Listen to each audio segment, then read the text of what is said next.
Isis Sophia and the Great Reset of Time, a Truth Scrambler production. We're going to be looking at a prevalent, multi-layered pattern that I've been tracking for several years now, and which has most recently been popping up in the show The Gift, a Turkish show on Netflix, which I found has similarities to his Dark Materials and also to the novel Middle Game, both of which I have discussed on this channel and on my blog. These are codes and riddles which I contend go way above the heads of the directors, the writers and producers of these shows and books, that these people are middlemen, pawns being used to channel in material from the gods and angels, from Christ and Lucifer, from the Logos itself, the living word. I'm finding that it is more common than not these days that pop fiction is impregnated with the Logos. The Logos can be found in all nature, so why not popular fiction, which doesn't stand apart from the continuum of nature and man? Now, one caveat before we begin is that I'll admit from the beginning that I'll be drawing forth ideas and premises based on the following pattern maps, and that these are working hypotheses that will no doubt be updated and evolved over time. So they currently exist as conjecture. However, that the occult patterns are there, I have no doubt. What they ultimately mean is something I'm still working out, and I invite you, dear viewer, to help me work them out on your own or in the comments below.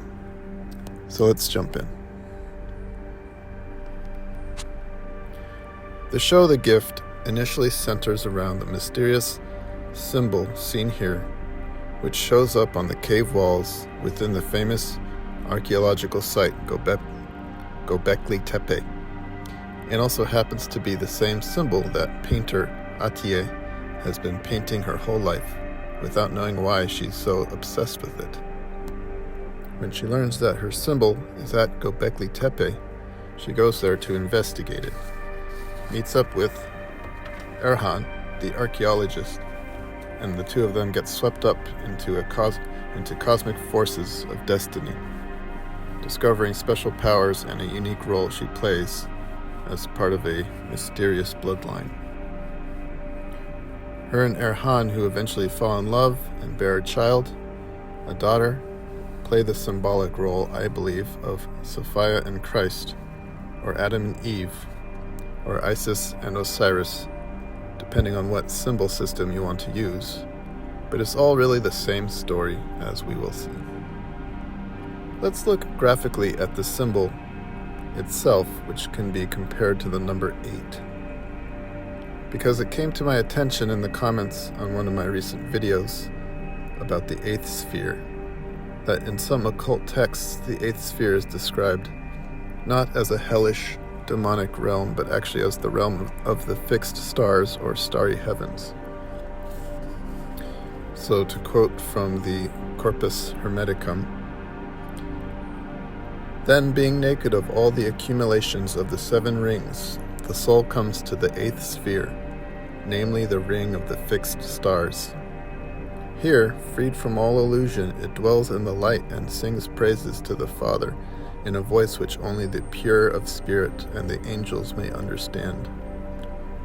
Behold, O Hermes, there is a great mystery in the 8th sphere, for the Milky Way is the seed ground of souls, and from it they drop into the rings, and to the Milky Way they return again from the wheels of Saturn." End quote. The reason it says the wheel of Saturn is because Saturn is the first realm you encounter upon entering this universe, or the wheel of samsara, or in Western occultism, the great cycle of necessity, or the life wave of a planet. Saturn is also the last of the 7 realms you must extricate yourself from if your karma is pure enough to make it back out, back to the great Father Mother and their kingdom of heaven. The reason I called it the life wave of a planet singular and not planets is because these 7 planets are all really different aspects or phases of the one planet, which exists in different densities, different timelines, etc. This is the one planet which we currently call Earth. This planet, one could say, is the daughter of the great Father-Mother in heaven. This is all relevant to the shows and novel I will be discussing. So hang in there. And so the daughter is the lower loop of the 8.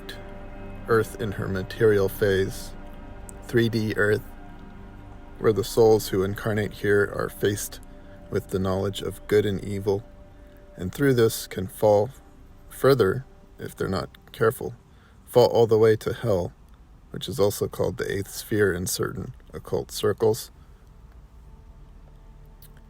So this phrase can be a bit confusing, but I think because of the duality of the number itself, with the upper and lower loops reflecting each other and meeting at the 0 point in the middle, that this dual usage of the term is perhaps intentional.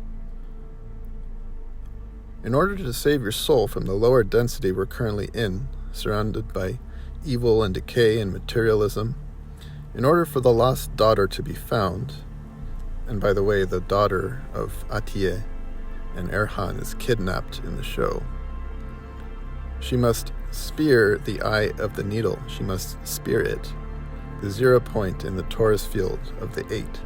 The soul must spear it to get back to spirit.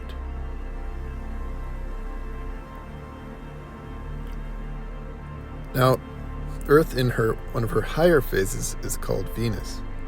And here we come to a great occult truth that was held secret in the mystery schools, but which Steiner mentioned and also Gigi Young has been recently going into much more detail about on her channel. The Earth must be thought of as a being just like us, with a physical body, ether body, astral body, and ego, or I. So Gigi says that Venus is the astral body of Earth. Venus is also a future Earth. It's a paradise Earth that has shed matter and evil and anything that has not aligned to the Christ impulse, to the son and daughter, Christ and Eve, or Christ and Sophia, the twins, the lovers, as they climb their way back to source, to the fixed stars of heaven, to their divine parentage, taking with them all the human souls that have done the good work, have kept up with the pace of evolution. So graphically, the astrological glyphs for Venus and Earth show you their dual mirror relationship, twin sisters who are really one and which lock together at the cross of matter, where Christ was crucified, down at the densest point of materiality. And oddly enough, together they form again this number 8 shape, the key to all things, and the symbol that pops up again and again in the show, the gift.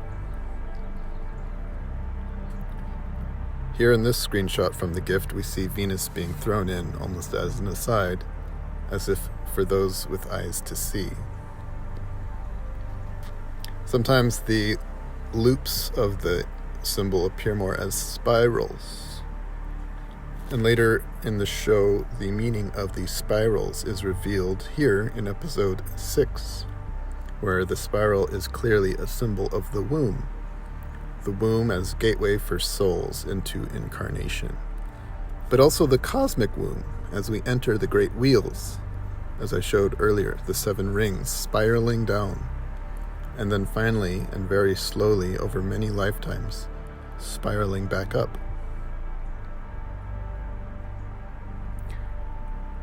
Now, the fact that there are 2 wombs may suggest what Gigi talks about, how there is a migration of souls from Venus to Earth at certain appointed times, these angelic Venusian beings having the task to assist humanity in our progress. Back in Atlantis and earlier, they walked around amongst us. It was normal to see an angelic being walking around and interacting with us. Now, however, it is no longer appropriate for them to do so, as we must do the work ourselves. We must graduate from this school, you could say. But it is hinted that they are still around, taking on normal-looking human bodies and carrying out certain tasks behind the scenes.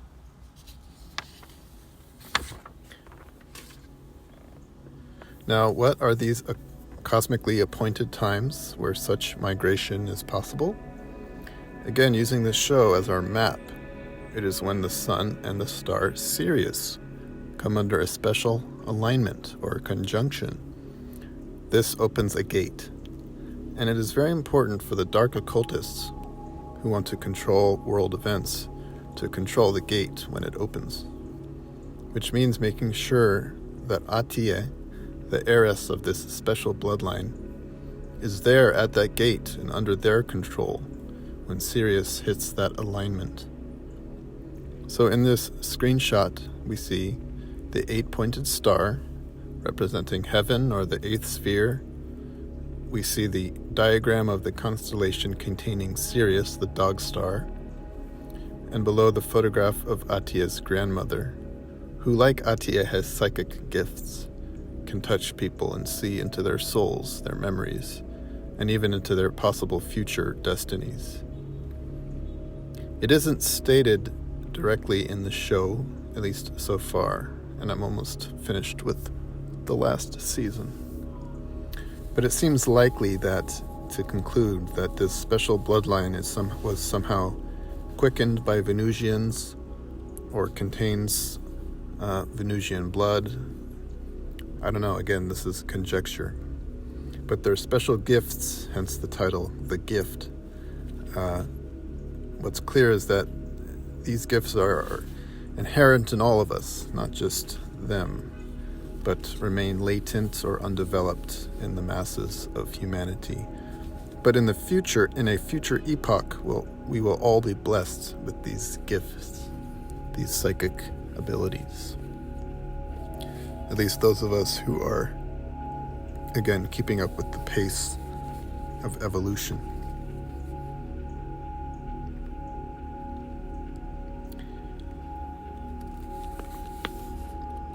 This was a comment left on one of my videos by a username iPurple, which has helped me put certain puzzle pieces together. She says here, I thought this was quite intriguing. The star, tarot card number 17, appears to depict Isis or Sirius flooding the Nile River, also denoting the dawned age of Aquarius. The star, major tarot card, Roman numeral 17, is the Sirius dog star. K9 equals 11-9 or 9/11. Sirius was bade number 17. Now the 17th letter is Q. QAnon is the Great Awakening cult.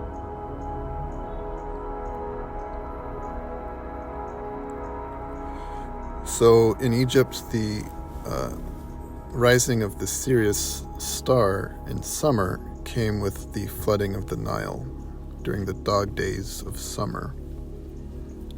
And so to them, this was no coincidence. They knew the importance of Sirius and linked it to Isis, their great mother goddess. The flooding of the Nile was thus the inundation into the parched lands of Egypt of the great waters of life, or of the goddess. The swan bird in the back of the card denotes actually the phoenix rising from the ashes to represent the cyclic pattern of all things and of the immortality of the soul. And again, we see the eight-pointed star. We see it surrounded by the 7 planets, the 7 rings. We see 1 foot resting on dry land, or material earth, the other resting on water, which is the Nile, which is the life force or the astral realm of earth, which is Venus. The pouring of the 2 urns shows their intermingling, the 2 earths, and then finally the tree in the background is the tree of knowledge of good and evil, which is the key to karma and ascension.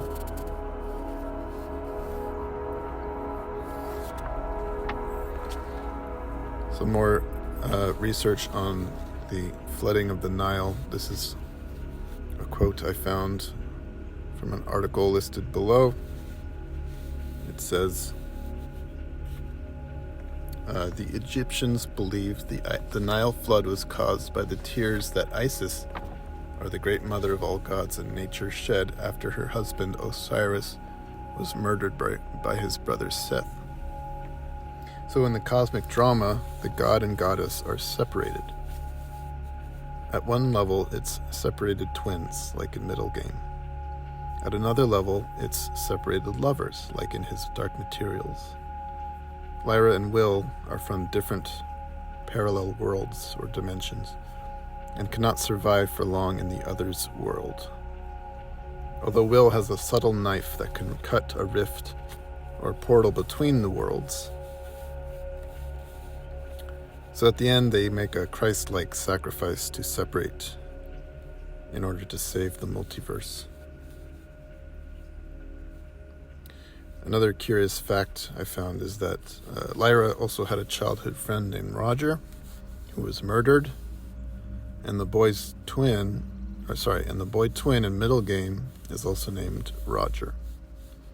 So this is a sign that we're on the right path when comparing these inspired shows, novels, movies, tarot cards that are permeated through and through with the cosmic drama, with the logos. Then these synchronicities become thick and a dense interlocking web. Here's some ancient evidence of the connection between Isis and her star Sirius. In the depiction on the left, she is in her cow form. Her name is Sopdet, which is another name for Isis. And cows are often used as a goddess symbol for many reasons that would take us too far afield now to go into. Safe to say that a cow gives milk when it births a calf. This milk is like the same thing as the flooding of the Nile, the pouring of the waters of life, the milking of the cow. When it births a calf, just as the Isis, Queen of Heaven, birthed the Milky Way galaxy, Milky Way. Later, as Egypt gave way to Greece, we see on an Alexandrian coin how Isis and her star Sirius took on the dog symbol. Here she is riding her dog for the dog star Sirius. In my Aeon of the Twins video, I went more deeply into how modern media really plays up the Sirius dog time travel connection. For example, the dog in Back to the Future. But in that video, I didn't have this piece of the puzzle and how it all relates to the goddess Isis Sophia. This is from Ariana Grande's music video to God is a Woman. Here she is playing the goddess with her dogs.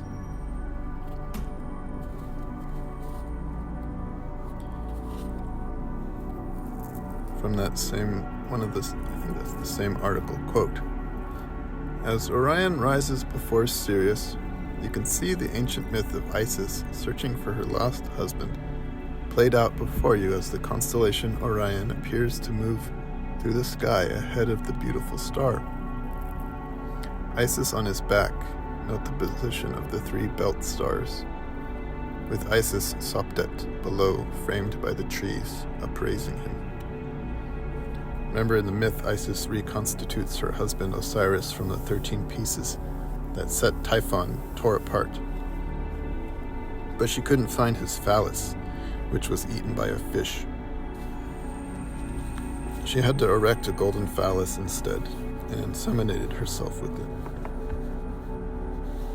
The golden phallus represents human consciousness, how mankind is needed to bridge the lost lovers back together. In the Gnostic version, it's the fallen Sophia, drowning in the waters of materiality, who waits for mankind to resurrect her, breathe new life into her, just as the Elohim breathed life into Adam's nostrils in Genesis. So there is poetic beauty in how the cosmic drama evolves and flips on itself. At one time it's the woman rescuing the man, at other times the man rescuing the woman. Comparing the constellation Orion that we just saw to the Fool card, we can note some obvious similarities. The Fool, like Osiris, plunges off the cliff to his death, and it looks like Sirius the dog is trying to warn him, save him. But we also know that it's not really death, but just the fall from heaven to earth, the fall into incarnation, into a new life wave of a planet. It's also the fall into time, and there's a deep connection between cows or bulls, or the ox, which is the symbol of the Hebrew letter Aleph, that's associated with the Fool, with time. The bull head and horns make the shape of the Taurus field, which makes the shape of the hourglass.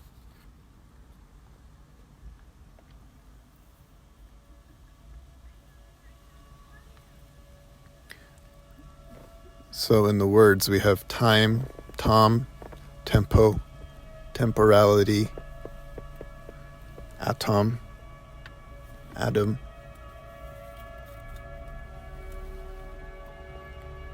What creates duration is the spin of the Taurus field, which is the true atom.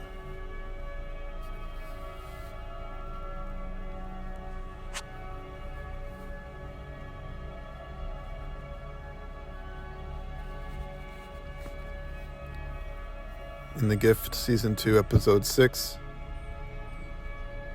Atiye's grandmother says, "You are the mother of the entire universe. You are nature itself. You are the heavenly powers beyond time. You are the queen of souls. You are life and light. You are the one who always was and always will be. They call you Venus or Isis. They can see you in all worlds. You are the goddess with 10,000 names. And for me, you're the one and only." And in that same episode, it's revealed that Atiye may be the last heiress of this bloodline. Not that this bloodline is really explained. They kind of leave it up to you to figure it out. So she is not the goddess herself, but she's carrying some kind of gift through heredity to manifest the will of Isis. And this gift can change the timeline when the gate opens at appointed cosmic times, marked when Sirius and our sun are in conjunction.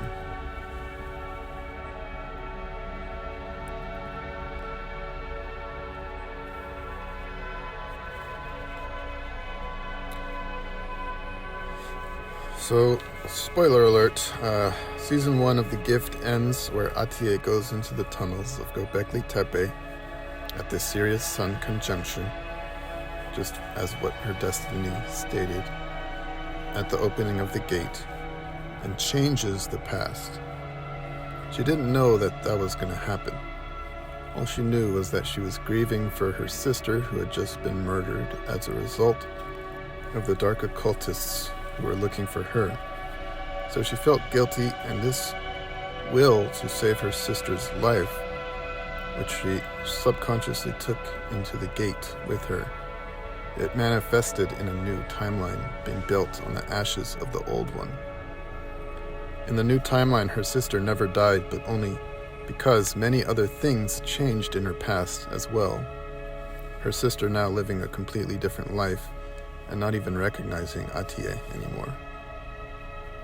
So the implication is that the collective timeline of humanity was shifted around because of what one person, one special person, willed to happen in order to save a life.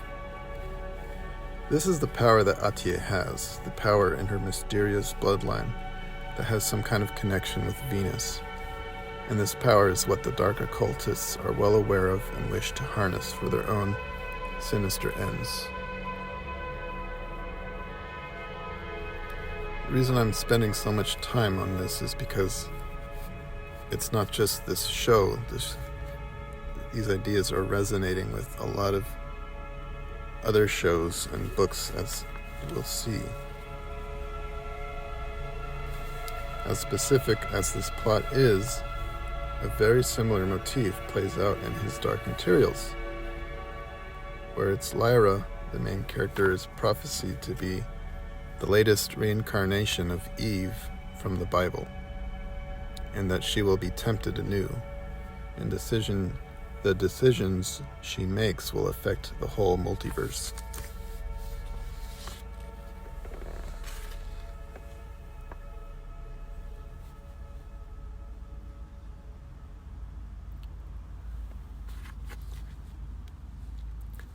Here we see the magisterium, which is not too different from the Roman Catholic Church or the Vatican.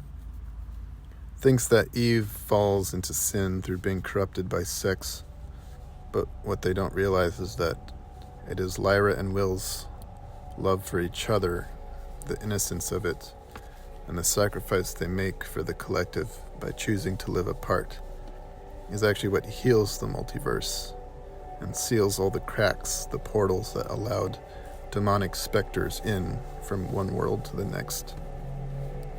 It's interesting too, the mandala or the Mandela effect motif, how a mandala seems to represent many parallel worlds or timelines radiating out from a single point, and how these differences may bleed through from one world to the next, or timelines may eventually merge together, and their differences are what we can only cognize as Mandela effects, or literal changes to the past, these little or great resets of time.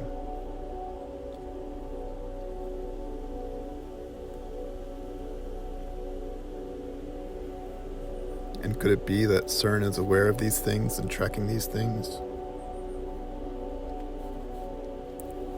And finally, the same theme plays out in the novel Middle Game, about psychic twins separated from birth, who find each other again via telepathy. They have also been given a gift called the doctrine, which is so powerful that it can only manifest by splitting in half and each half going into one or the other twin. The doctrine, and again, spoiler alert, has the potential of resetting time. Sometimes a day, sometimes a week or a month, but the twins are unaware that they're even doing it. But the dark occultists who are tracking them, monitoring them, are hoping to become masters of time in this way. And it is the female twin who's the one who actually resets time, while the male twin is her trigger. So she is the time machine, if you will, and he is the button, the dials, and levers. There is resonance here with the Lover's card, which is ruled by Gemini, the sign of the twins. If you look closely, the female stares up at the angel, and the male stares at her. So she is the direct link outside time to the angelic Venusians in 5D, who have this higher vantage point and can see all the possibilities of the multiverse playing out simultaneously. The male doesn't see the angel, but stares across at her. Behind her is the snake, the tempter, which is sex, which she must transmute into love. Behind him is the fire, the will forces, which powers the time machine. Or in another sense, he holds the power of concentration of will forces, which the magician card harnesses in order to manifest the future that he wants. But it is only through his relationship to the feminine, to the chaotic subconscious, that this can be achieved properly.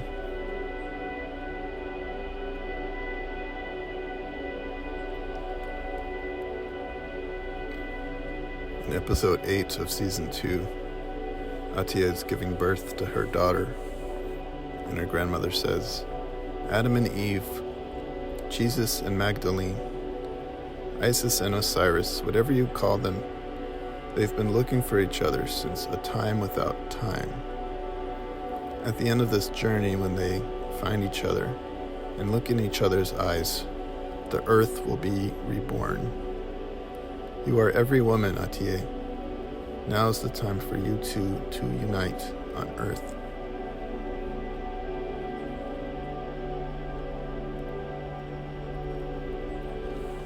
Now, Serdar is one of the links to the dark occult group that we never see. We only know that they're sending messages and instructions to Serdar, who's their pawn. And at one point, Serdar is in jail. His son Ozan is visiting him, and we get a little glimpse of who they are. These dark sorcerers. "Who found you?" Ozan says. "It doesn't matter who they are," Serdar replies. "It's what they wanted. They wanted me to find Atiye and watch her until it was time." "Until it was time for what, Dad? Why?" "Because that girl, son. That girl is the key to the door that leads to other dimensions. Because that door could bring me my dead wife back. Suddenly I had the chance to fix all the mistakes I'd ever made." Ozan chuckles in disbelief. "At first I didn't believe it either," Serdar chuckles back. "No way, no. But then the things they did. I gave them my life on a silver platter. I even learned their language." He laughs out loud now. "You're crazy, Dad," Ozan says. "You will spend the rest of your life either in an asylum or prison." Serdar shakes his head. "My one and only son, you still don't understand. I will get out of here. That door opens, and I have to be there." So it's interesting, he says, "I even learned their language." So that's what we're talking about here, the language of the occult, symbolism, perhaps even gematria. That's their language.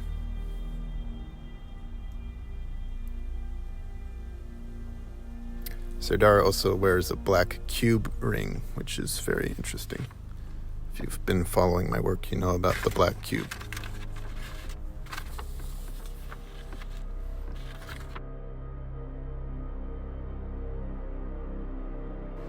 I'll conclude with a quote from Steiner. He says, "Isis Sophia, wisdom of God, she has been slain by Lucifer, and on the wings of the powers of the world carried her hence into the infinite space of the universe. The willing of Christ, working in man, shall wrest from Lucifer, and on the boats of spirit knowledge awaken in human souls Isis Sophia, wisdom of God." In one scene, Erhan is visiting a scholar looking for clues about Göbekli Tepe and the mythology and history around it. And this old man is telling him the story of Shamaran, the queen, the snake queen goddess. So, which is implied as he's telling the story. We're seeing the Atiye's dead grandmother being prepared for burial. So the connection is being made that the dead grandmother is this queen goddess of snakes. And so the story goes that this beautiful and graceful queen of snakes ruled and lived in an underground garden of heaven. And one day a human stumbles upon her and lives with her for a while. But then he decides to return to the human kingdom, and he betrays her location to other humans who then come and kill her. But her soul is transferred to her daughter, and it's implied to be Atiye, the granddaughter. So the snake queen is the divine mother Kundalini, Isis. Her death, which Steiner says was at the hands of Lucifer, was the loss of our free access to the spiritual world and the divine beings within it, our ancient clairvoyance. And the daughter is the Holy Sophia, who falls along with mankind and rises with us, so that as we slowly develop and awaken new faculties through the consciousness soul, through the I am, the ego, we resurrect the fallen Sophia She comes back to life through us, like the sleeping beauty being kissed by the prince, which is humanity, and awakening from her slumber.